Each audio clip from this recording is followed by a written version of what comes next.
Hello guys, आप सबका welcome है मेरी चैनल में। तो आज से मैं आपको टैली सिखाना शुरू करता हूँ। उसके लिए सबसे पहले हमें कंपनी क्रिएट करनी होती है। तो यहाँ पे क्रिएट ऑप्शन होता है, टैली ओपन करते ही क्रिएट ऑप्शन आ जाता है। तो हम सबसे पहले कंपनी स्टार्ट करते हैं बनाना। उसके लिए हमें कंपनी का नाम लिखना है। सबसे पहले जो हमारी कंपनी का नाम होगा वो यहाँ पे लिख देना है। मतलब जो मेरी कंपनी का नाम है वो मैं यहाँ पे लिख देता हूँ। और आप भी अपनी कंपनी का नाम ऐसे ही लिख देते हैं, जैसे कि एच जे बिल्डर्स मैंने कंपनी का नाम लिख दिया है।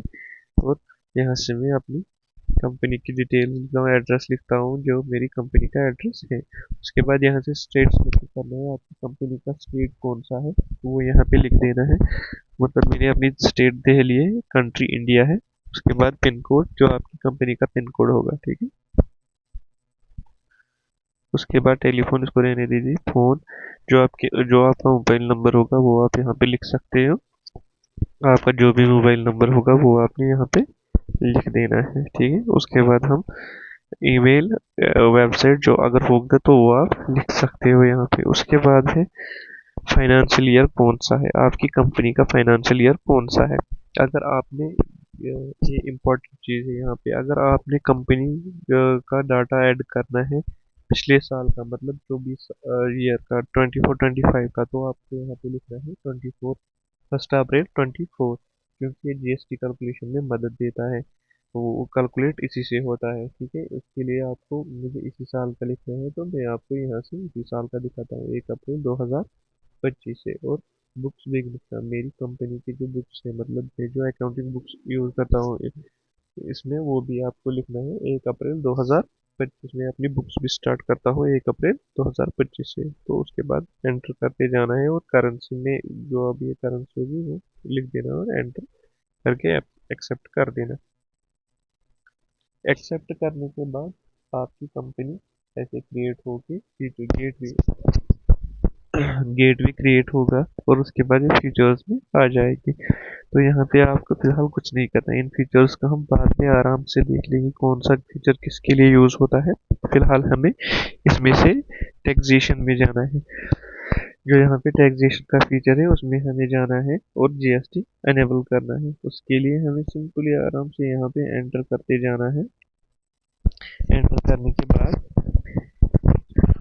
एक सेकंड, एंटर करने के बाद हमें यहाँ पे टैक्सेशन में जाना है। टैक्सेशन में हमें दो फीचर्स एनेबल करने हैं, जीएसटी यस और सेट ऑल डिटेल्स यस। जैसे ही यस कर देंगे तो यहाँ पे स्टेट आएगा दिल्ली, स्टेट आएगा दिल्ली। उसके बाद यहाँ पे आएगा रेगुलर, और यहाँ पे जीएसटी नंबर आपका वो लिख देना है। जो भी आपका जीएसटी नंबर होगा, आपकी कंपनी का जो जीएसटी नंबर होगा वो आपको यहाँ पे लिख देना है, ठीक है।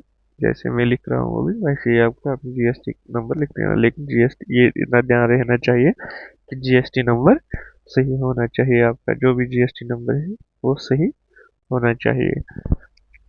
जीएसटी नंबर लिखने के बाद आपको एंटर करते जाना है, मंथली है, या अगर आप इसमें जीएसटी यूजर आईडी जो लॉगिन होता है जीएसटी पोर्टल में जो लॉगिन होता है वो आप भी यहाँ लिख सकते हो, या नहीं भी लिख सकते हो तो जरूरत नहीं है। तो ई ई बिल अगर हो तो यस कर देना है। उसके बाद ये फीचर एनेबल हो जाएगा। उसके बाद हमें यस करते जाना है, एंटर करते जाना है, या सिंपली शॉर्टकट की से सेव करना है कंट्रोल ए से, या एंटर एंटर करके एक्सेप्ट करना है। या सिंपल वे है कि कंट्रोल ए से हम इसको सेव कर दे। उसके बाद कंपनी आपकी बन के तैयार हो जाएगी, ठीक है। लेकिन उससे पहले मैं आपको बता देता हूँ, कंपनी जितना हमने किया है ये सब सही होना चाहिए, इसमें जो भी है गलतियाँ नहीं होनी चाहिए। कभी कभार इसमें भी गलती होती है तो आगे टैक्स वैक्स कैलकुलेट नहीं होता चाहिए, ठीक है।